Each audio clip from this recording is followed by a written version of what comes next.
Manajer Barcelona, Xavi Hernandez merasa jika kritikan yang dialamatkan kepada Robert Lewandowski dalam beberapa pekan terakhir sangat berlebihan.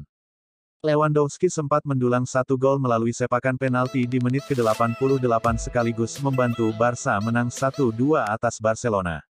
Banyak yang metasa kontribusi Lewi secara keseluruhan terbilang buruk karena ia tak menemukan posisi yang tepat. Namun Xavi justru membela penyerangnya itu. Saya pikir kami terlalu banyak meminta kepadanya. Robert sudah memberikan kami 4 angka dalam 2 laga. Ia mencetak gol di pertandingan pekan lalu dan sekarang. Ia adalah pemain penting. Ia bermain baik. Ia bermain lebih sederhana dan bermain di posisi bagus.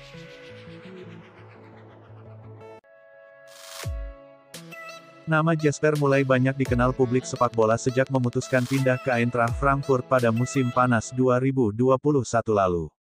Napoli jadi klub yang beruntung mendapatkan Lindstrom. Jesper Lindstrom yang setelah bersedia menebusnya di angka 20 juta euro kepada Frankfurt. Saya adalah pendukung Liverpool, jadi itu akan menjadi pengalaman yang sangat menarik. Tapi apakah itu akan menjadi langkah yang cerdas, kata Lindstrom dikutip dari Tipsbladet. Itulah mengapa saya pikir Napoli mewakili perubahan yang baik. Ini adalah salah satu klub terbaik di dunia dan mereka mengatakan saya akan memiliki banyak kesempatan untuk bermain.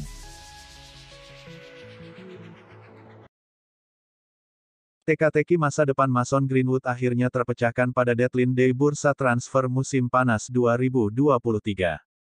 Mason Greenwood akhirnya resmi bergabung bersama klub Liga Spanyol, dengan status pinjaman. Ia akan berseragam Getafe hingga Juni tahun 2024 mendatang. Sebelumnya, Manchester United sempat membekukan sang pemain karena adanya tuduhan pelecehan seksual. Sayangnya, kasus hukum itu membuat banyak yang meragukan Mason Greenwood bisa kembali ke performa terbaiknya. MU pun mendapatkan tekanan dari para penggemar untuk melepas Greenwood. Setelah MU mencapai kata sepakat dengan pemain muda berusia 21 tahun itu, kini Mason Greenwood resmi berseragam Getafe.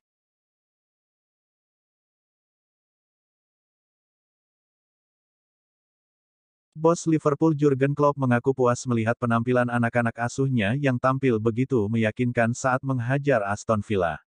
The Reds kemudian bisa menambah 1 gol lagi melalui Mohamed Salah di babak kedua. Usai pertandingan, Jurgen Klopp bisa tersenyum dengan lebar di atas lapangan. Ia lantas mengaku puas dengan tampilan meyakinkan anak-anak asuhnya menghadapi tim sekelas Aston Villa. Itu adalah pertandingan papan atas, yang terbaik untuk sementara waktu, untuk waktu yang lama. Dalam wawancara terpisah dengan Sky Sports, Jurgen Klopp mengatakan anak-anak asuhnya bisa menang karena mereka menjalankan semua instruksi yang diberikan tim pelatih. Termasuk instruksi dalam mengeksekusi bola-bola mati.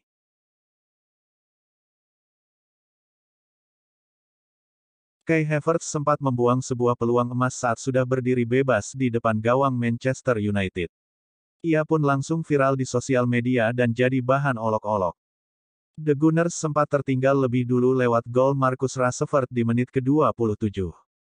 Tak butuh waktu lama, kurang dari semenit, tim besutan Mikel Arteta bisa langsung menyamakan skor menjadi 1-1 dan bertahan hingga babak pertama usai lewat sepakan Martin Odegaard. Declan Rice kemudian membawa The Gunners unggul 2-1 di menit ke-90+6. Arsenal akhirnya menuntaskan pertandingan dengan kemenangan 3-1 lewat gol Gabriel Jesus di menit ke-90+11. Namun terlepas dari hasil manis ini, ada hal buruk yang dibuat Kai Havertz yang membuatnya gagal mencatatkan namanya di papan skor. Dia seharusnya bisa mencetak gol pertama Arsenal di menit ke-13.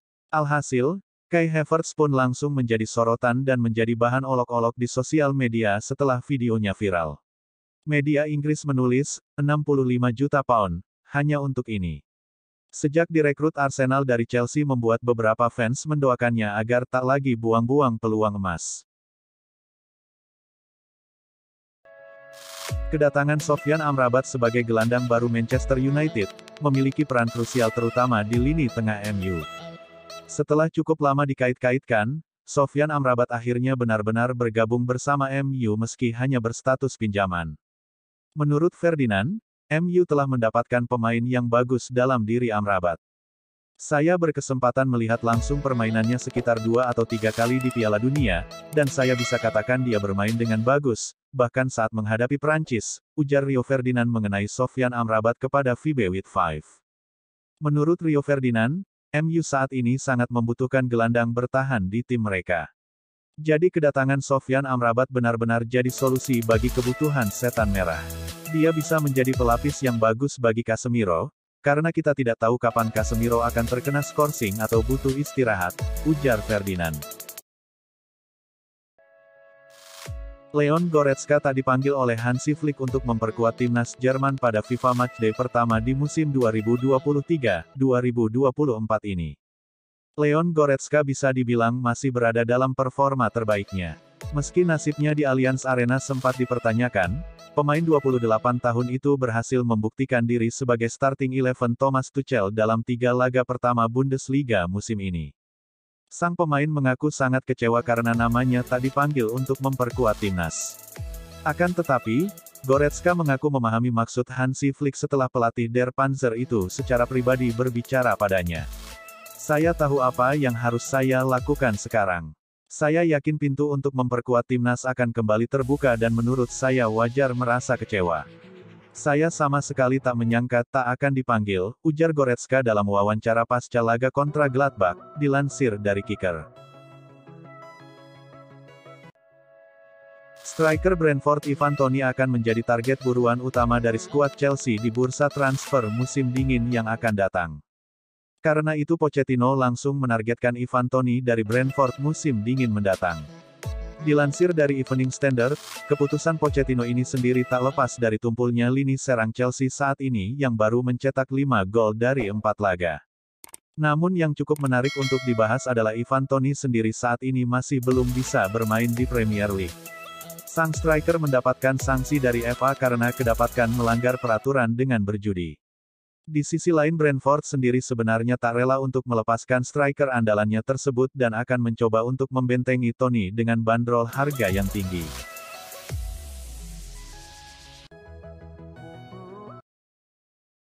Matheus Nunes memutuskan untuk angkat kaki dari Wolverhampton Wanderers yang baru dibelanya semusim usai dibeli dari Sporting CP. Godaan untuk bisa dilatih sosok manajer terbaik di dunia seperti Pep Guardiola yang telah mengoleksi hingga 36 trofi juara sepanjang kariernya mustahil dilewatkan begitu saja. Ditambah lagi, The Citizens saat ini merupakan tim terbaik di Premier League dalam 3 musim berturut-turut. Maka dari itu, Matheus Nunes pun sangat senang kini punya kesempatan untuk mengupgrade skill sepak bolanya bersama Guardiola. Saya sangat senang bisa bergabung dengan Manchester City, juara Eropa dan klub yang saya kagumi sejak lama. Kesempatan untuk bekerja di bawah asuhan Pep Guardiola, sesuatu yang tidak dapat saya tolak, ucap Nunes dilansir dari situs resmi Man City. Manchester United resmi memperkenalkan Sergio Reguilon dari Tottenham Hotspur sebagai punggawa baru mereka di tenggat waktu bursa transfer musim panas 2023. Pemain asal Spanyol itu tiba di kota Manchester sebagai pemain pinjaman selama 1 musim. Sergio Reguilon telah bergabung dengan Man United dengan status peminjaman dari Tottenham Hotspur selama 1 musim atau sampai bulan Juni tahun 2024, tulis Man United melalui laman resmi mereka terkait peresmian sang bek. Kesempatan untuk membela tim dengan sejarah yang kaya seperti Man United adalah peluang yang tak bisa ditolak. Saya sudah berbicara dengan manajer dan saya mengerti yang ia butuhkan. Saya siap memainkan peran saya untuk kesuksesan skuad ini.